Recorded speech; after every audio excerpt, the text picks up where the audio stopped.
டேய் ஓ நீ கேம் விளையாட பேசுறியா போ கேம் என்னடா பேசிறீங்க வாத்தாகிட்டானே அவ்வளவுதான் உனக்கு டேய் என்ன அவ்வளவுதான் டேய் வாத்தாண்டா அப்படிதான் பேசவா ஃபிக்ஸ் வந்திருக்க அந்த அம்மாக்கு மயில் மாதிரி பேசிட்டு இருக்க கம்பேர் பண்றியாடா ஏய் கம்பேர் பண்றியாடா டேய் கைம கம்பேர் பண்றியாடா இதே மாதிரி சாண்ட்ரா இப்ப கொஞ்சம் ஸ்டேபிளா இருக்காங்க.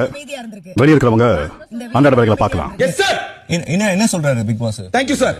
டேய் நாங்க யாரையும் அந்த அக்கா மச்சினால தள்ளோம். நீ பண்ண வரோம் யா இந்த மா வந்துச்சு பாவல நான் பேன ஏன் பேச்சுரிமை யாரு தரகம் கமர்தே ஷோக்கா பேசு நீ அப்படி எனக்கு சொல்லி சமரிய பிடிச்சா அப்படிதான் பேசு மூணு பேருக்கு சாண்ட்ரா இப்போ கொஞ்சம் ஸ்டேபிள் ஆகிட்டு இருக்காங்க. இங்க உங்க கேம் டேய் நீ பணத்துல வந்தா பேசாத தயவு செஞ்சு தாங்க மாதிரி பேசுறா விஜய் மாதிரி பேசுறா இருக்குடா தளபதி விஜய் மாதிரி பேசுறா மச்சான் நீ தான சமரிய பிடிச்சா நீ நல்ல கேம் ஆடுறியா அமைதியா இருக்கியா கமர்தே அவங்க மூணு பேர் தள்ளுறேன்னு சொல்லலாம் நீ அந்த மாதிரி வாய் விடுற நான் இவங்க பேசிட்டு இருக்கேன் தள்ளி பாரு நீ உன்னை ஃபர்ஸ்ட் நல்ல வந்தா வாய மூடு நீ வாய் விட்டா வாய மூடு வாய மூடு மச்சான்